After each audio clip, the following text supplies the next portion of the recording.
queridos alunos do terceiro ano, tudo bem? Desejo que esteja tudo bem com você e você esteja preparado para fazermos mais uma correção no livro de português nas páginas 31 a 34. Vamos relembrar aqui na página 30 o que está sendo falado. Olha, há várias maneiras de manter contato com outras pessoas. Com o passar do tempo, algumas formas de se comunicar foram deixadas de lado, como a carta e o telegrama, e substituídas por outras mais modernas e mais adequadas às nossas realidades, né? Hoje nós não usamos com tanta frequência nem a carta nem o telegrama. Então vamos ver aqui. Quais são as formas de se comunicar com outras pessoas que você conhece? Você pode ter falado aí o e-mail, o WhatsApp, não é verdade? Um bilhete. Quais que você já utilizou?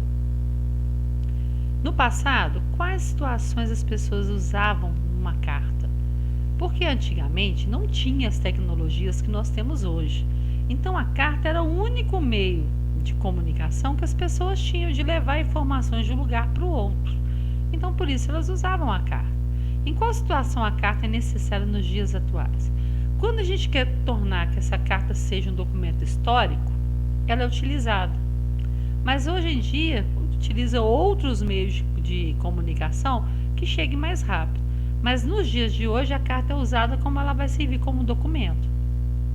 Por que as pessoas escrevem cartas, e-mails e mensagens por aplicativos? Por quê? Porque é mais rápido. Você dá um clique ali, a mensagem já chegou. Com a internet, tudo ficou mais rápido, não é verdade? As mensagens chegaram. Antigamente eu falei com vocês, quando a gente estudou carta lá em redação, que no descobrimento do Brasil, quando as navegações portuguesas chegaram aqui e foram mandar, né, uma carta para o rei de Portugal falando o que encontrou aqui, essa carta demorou 43 dias para chegar. Imagina se toda vez que você mandar uma mensagem, 43 dias após para chegar, a mensagem já vai chegar velha. Porque de 43 dias já aconteceu muita coisa. Então hoje em dia usa-se, né, recursos mais rápidos para poder enviar as mensagens. Agora, vamos ler uma carta que ela foi escrita em 1987. E vamos ver o que ela diz. Tá. Relembrando aqui, a nossa mascotinha está falando o seguinte, que o remetente é aquela pessoa que está enviando a carta, tá? Que está mandando a carta para alguém. E o destinatário é a pessoa que está recebendo a carta. Então, para se orientar nessa viagem ao passado, é importante saber que a pessoa que envia uma carta é chamada de remetente. Nessa carta, o remetente é Moacir. Ele é marido de Sônia e pai de Tiago, Gustavo e Mateus. Na época em que escreveu a carta, Moacir trabalhava em Volta Redonda, uma cidade do estado do Rio de Janeiro, e estava bem longe de sua casa em Minas Gerais. Então a sua família estava em Minas Gerais e ele estava lá em Volta Redonda. Então acompanha comigo. Começou a carta, Volta Redonda, 5 de maio de 1987. Meus amores, está muito difícil esse sacrifício, pois ficar longe de vocês não é fácil. Se não derem nada, será a maior decepção que se pode ter, mas vamos torcer para que dê tudo certo. Ontem, depois que conversamos, fiquei mais tranquilo, pois precisava ouvir sua voz. Porém, fiquei chateado logo que Gustavo falou comigo, pois é mais um sacrifício ter que ficar longe dos meninos. Mas como eles têm uma mãe excepcional, dá para suportar, pois sei que não lhes falta carinho.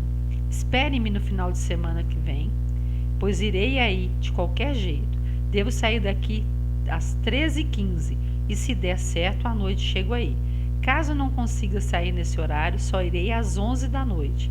Aí, só no sábado de manhã eu chego, ok? De Volta Redonda até Belo Horizonte, são 5h30 de viagem, para Curvelo mais 3. Então, quase 9 horas, mas tudo bem. Na quinta eu vou ligar, ou melhor, você poderia ligar. Se não der da casa de Dona Nazaré, pode ser da casa do Raimundo. Lá talvez seja mais fácil, certo? Não deixe de ligar, de preferência após as 8 da noite. Dê um abraço nos carneirinhos, diga a eles que os amo muito. Dê lembranças a Tereza e Ricardo e também às meninas, lembranças a todos por mim. Vê se dá para preparar uma costelinha de porco, que estou com saudades, ok? No mais, espero que tudo esteja correndo bem. Lembranças ao pessoal da agência. Estou com saudade de todos. Um beijo, Moacir. Então vamos ver o que ele está perguntando sobre a carta do Moacir? Então acompanha comigo aí. Para quem Moacir escreveu a carta? Ele escreveu para a esposa dele e para os filhos. Quem envia uma carta é chamado de remetente. Como é chamada a pessoa a quem enviamos a carta? É destinatário, carteiro ou escritor? É o destinatário. Muito bem, para quem acertou. Que expressão Moacir usou para saudar as pessoas a quem enviou a carta? Ele chamou todos de meus amores. Depois da data, ele colocou a expressão meus amores. Olha aqui na carta, para você ver. É assim que ele saudou as pessoas com quem ele quer falar, né? Alguma notícia. Depois, essa expressão demonstra muito ou pouca intimidade? Muita. Você não vai chamar uma pessoa de amor se você não tiver intimidade com ela, não é mesmo? Porque são a esposa e os filhos dele. Por que Moacir escreveu a carta para sua família? Porque ele está longe, né? A família não tem, pelo visto da carta, não tem telefone, então não tem como ele ligar. Então ele escreveu a carta para dar notícia. Vamos ver a número 5. Releia um trecho da carta. Ontem, depois que conversamos, fiquei mais tranquilo, pois precisava ouvir sua voz. É mais um sacrifício ter que ficar longe dos meninos, mas como eles têm uma mãe excepcional, dá para suportar, pois sei que não lhes falta carinho. A palavra sublinhada no trecho refere-se a qual dia do calendário? Na carta que ele fala aqui, ó, Volta Redonda, 5 de maio. Se ele começou o trecho com a palavra ontem, então ele vai se referir ao dia 4 de maio, porque ele usou a palavrinha ontem aqui. Aqui você observou para responder essa pergunta anterior. Você olhou lá na carta, na data que ele colocou, onde eu te mostrei. Qual a diferença entre a escrita da palavra mãe e das outras palavras do texto? Que ele usou a palavra mãe com letra maiúscula.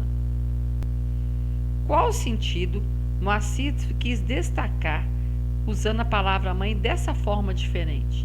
Ele quis dizer que a Sônia é uma mãe excepcional, uma mãe muito boa e que ela dá carinho para os filhos, né? Ele quis destacar por causa disso. Releia o trecho lembrando que a carta foi escrita em 1987. Na quinta eu vou ligar, ou melhor, você poderia ligar. Se não der da casa de Dona Nazaré, pode ser da casa do Raimundo. Lá talvez seja mais fácil, certo? Que trecho confirma provavelmente que a família de Moacir não tinha telefone em casa. Você poderia me ligar? Na quinta eu vou ligar. Se não der da casa de Dona Nazaré, pode ser da casa do Raimundo. É essa a opção. Se não der na casa da Dona Nazaré por algum motivo, o telefone está ocupado, alguma coisa assim, ou a Dona Nazaré não está em casa, você pode ir lá na casa do Raimundo e tentar ligar. Então é essa opção que demonstra isso. Qual é a principal diferença entre carta e mensagem por telefone celular? É que a carta, ela demora alguns dias para poder chegar. Já a mensagem no celular, ela é transmitida rapidamente. É só você clicar, você tem internet no seu celular, que a mensagem chega a qualquer parte do país. Já a carta, ela vai demorar um tiquinho para chegar. Por que Moacir escreveu uma carta para se comunicar com a família? Porque é uma forma de comunicação daquela época. Naquela época, 1987, não tinha todos os mecanismos que nós temos hoje, todos os aparelhos, né, que nós temos hoje. Então ele utilizou o meio de comunicação da época e a família não tinha telefone. Então a carta foi o único meio de comunicação que ele encontrou para dar notícia para a família. Releia o primeiro parágrafo da carta. Está muito difícil esse sacrifício, pois ficar longe de vocês não é fácil. Se não derem nada, será a maior decepção do que se pode ter, mas vamos torcer para que dê tudo certo. Que palavras demonstram que Moacir não está feliz por ficar longe da família? Ele fala que está difícil, ele fala que é um sacrifício, e ele usa uma outra palavra que é a decepção, porque ele deve ter ido para lá, para Volta Redonda, para tentar o trabalho, tentar uma forma melhor de trabalho para ele. E pode ser que essa escolha que ele fez cause decepção nele e na família. Mas, né, a gente tem que tentar, não tem? Tem que melhorar, buscar melhorar. Depois, preencha o quadro identificando os elementos da carta. O cabeçalho, Volta Redonda, 5 de maio de 1987. A saudação que Moacir usou, meus amores. Qual a mensagem ao corpo da carta? Ele fala que está muito difícil o sacrifício de ficar longe e que também ele sente saudade da família dele. Isso. Qual a despedida que ele usou? Um beijo. E qual a assinatura? Ele escreveu o nome dele, Moacir. Muito bem. Espero que você esteja corrigindo direitinho, porque nós vamos falar sobre carta várias vezes, ok? Depois, leia a expressão abaixo usada na carta que você leu. Meus amores. Essa expressão foi usada para quê? Para anunciar uma mensagem importante? Não. Explicitar quem escreveu, chamar a atenção de quem escreveu? Não. Se comunicar com o destinatário, com as pessoas da família dele? Com certeza. Que outras palavras e expressões poderia ter sido usado nessa carta? Ele poderia ter falado queridos, poderia ter falado querida esposa e filhos, né? Ele poderia ter usado outras formas de se referir a eles. Depois, que tipo de saudação você usaria se estivesse escrevendo para uma pessoa com quem tem pouca intimidade? Geralmente, quando a gente não tem muita intimidade com a pessoa, a gente não escreve, caso igual ele fez, meus amores.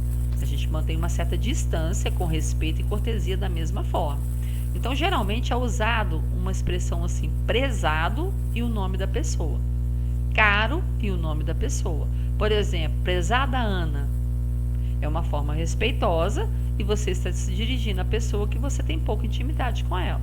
Ok? Agora vamos preencher o espaço. Meus amores, é um exemplo de expressão usada para chamar ou se despedir de alguém. Chamar alguém em uma conversa. Muito bem.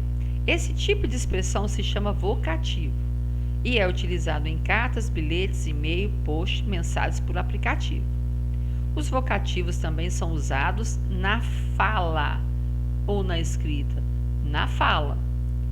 Quando se quer chamar uma pessoa para conversar, diz o nome ou o apelido ou a forma de se referir a ela. É por isso que o vocativo é conhecido como expressão de chamamento, ou seja, é a forma como você vai chamar a pessoa para conversar com você. Se você manda uma mensagem, por exemplo, no WhatsApp, você coloca assim, oi amigo, você está chamando ele para começar a conversa. Você já não vai falando de uma vez, você vai ter certeza que ele vai estar do outro lado primeiro para depois você falar. Então, toda vez que você está chamando alguém para manter uma comunicação com você, você está usando um vocativo, ou seja, uma expressão de chamamento. A carta pessoal é apenas uma forma de se comunicar com as pessoas. Hoje em dia é mais frequente o uso de aplicativos, redes sociais, e-mails e ligação telefônica. Uma carta pessoal tem que ter endereço e data, o local e a data ficam no alto da página. Essas informações costumam ser um dado importante, já que algumas cartas podem ser usadas como documento histórico. Saudação ao destinatário é uma forma de tratar o destinatário.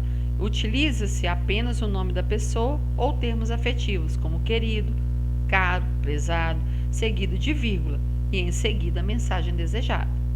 A mensagem. Após a saudação, temos a mensagem, tratando de um assunto de interesse de pessoas próximas ou conhecidas, e é também chamado de corpo da carta. E a despedida. A pessoa e a assinatura. No final das cartas pessoais aparece uma forma de despedida e a assinatura do remetente. Na despedida, você tem que ser cordial e educado, não é simplesmente falar tchau. Você vai formar uma frase despedindo da pessoa educadamente, para que na próxima vez que você mandar a carta, ela vai ter o interesse de ler. Se você simplesmente tchau, acabou o assunto, tchau, você está sendo grosseiro com a pessoa. Então, a despedida, você vai usar uma forma de cortesia, de educação, para tratar a pessoa se despedindo dela, dando a ela a entender que você está indo embora, que o assunto acabou e que numa próxima carta você continua. A assinatura é você assinar o seu nome na carta. Para que, vamos supor que a pessoa esqueceu a sua letra, por exemplo. Então, você assinando, ela vai lembrar de quem está mandando a carta. Se tiver muito tempo que ela não fala com você, ela vai ter oportunidade de lembrar. Então, por isso que se assina o nome. Não deixe de corrigir, tudo bem? Um grande beijo para você e até a próxima.